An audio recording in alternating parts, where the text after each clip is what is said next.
Hello friends, Radhe Radhe. कैसे हैं आप सब। आज मैं आपको बताऊंगी एक छोटी सी कहानी। अहंकार। एक मंदिर में भक्त भगवान को प्रसाद चढ़ाने के लिए लंबी लाइन में लगे हुए थे। बड़ी धक्का मुक्की चल रही थी। हर कोई भगवान की पहले भोग लगाना चाहता था। बड़ी अव्यवस्था हो गई थी। तभी एक बुजुर्ग संत वहाँ से गुजरे और जोर से बोले, ठहरो, जिसके पास भगवान की मनपसंद वस्तु हो चढ़ाने के लिए वो सबसे पहले भोग लगाएगा और वही सबसे पहले प्रभु के दर्शन करेगा। भीड़ को मानो सांप सूंघ गया हो। सब चुप।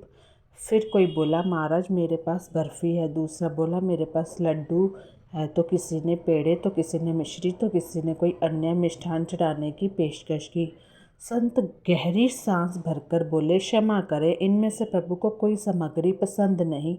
तभी भीड़ में से एक नेता सरिक का आदमी आगे आया और बोला, तो महाराज फिर आप ही बता दीजिए, वो ही चढ़ा देते हैं। संत बोले, भगवान को सबसे ज़्यादा भक्त का अहंकार पसंद है कोई अपना अहंकार चढ़ाने को तैयार? है कोई सरल सहज और भोला बनने को तैयार? सारे ही भीड़ को काटो तो खून नहीं। एक गहरी चुप्पी छा गई। एक भी व्यक्ति आगे नहीं आया अपना अहंकार चढ़ाने को। शास्त्र कहते हैं, अहंकार क्रोध का बड़ा भाई है।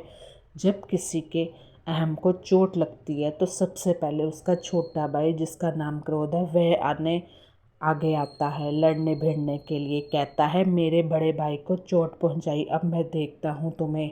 आदमी क्रोध में आग बबूला हो जाता है, अपने बड़े भाई का बदला लेना चाहता है।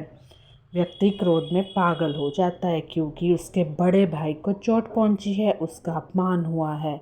इसने मेरा कहना नहीं माना, ये तो हमसे छोटा है, हमसे जूनियर है, ये क्या है हमारे आगे, इसे क्या आता है, आदि अनेक बातें आदमी अहंकारवश कह रहा होता है और अपने अहम की पुष्टि करता रहता है। किसी को अपने रूप रंग का, तो किसी को अपने कुल खानदान का, तो किसी को अपने पद का अहंकार रहता है। तो उसे पता ही नहीं होता कि वह जिन अनित्य चीज़ों का अहंकार पाले बैठा है वह तो सब नश्वर है।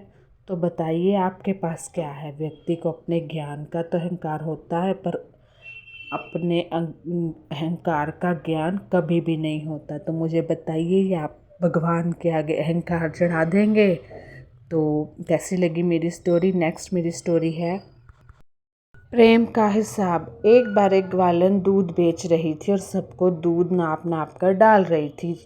तो उसी समय एक नौजवान दूध लेने आया तो ग्वालन ने बिना नापे ही उसका बर्तन दूध का भर दिया। वहीं कुछ दूरी पर एक साधु मनकों को गिन गिन कर माला फेर रहा था। उसकी नज़र ग्वालन पर थी।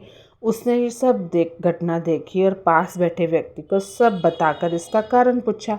उस व्यक्ति ने बताया कि जिस नौजवान को इसने बिना नापे दूध का बर्तन भर दिया, उस नौजवान से वह प्रेम करती है, इसलिए उसे बिना नापे दूध भर दिया। यह बात साधु के दिल को छू गई। उसने सोचा कि एक दूध बेचने वाली ग्वालन जिससे प्रेम करती है उसका हिसाब नहीं रखती, और मैं अपने जिस ईश्वर से प्रेम करता हूँ उसके लिए सुबह से शाम तक मन के गिन गिन कर माला फेरता हूँ, तो मुझसे अच्छी तो वह ग्वालन है। यह सोच उसने माला तोड़कर फेंक दी कि जो प्रेम का हिसाब होता है ना, वो लगाया नहीं जाता। जीवन भी ऐसा ही है। जहाँ प्रेम होता है वहाँ हिसाब किताब नहीं होता, और जहाँ हिसाब किताब होता है वहाँ सिर्फ व्यापार होता है, प्रेम नहीं होता। तो जय श्री राधे राधे।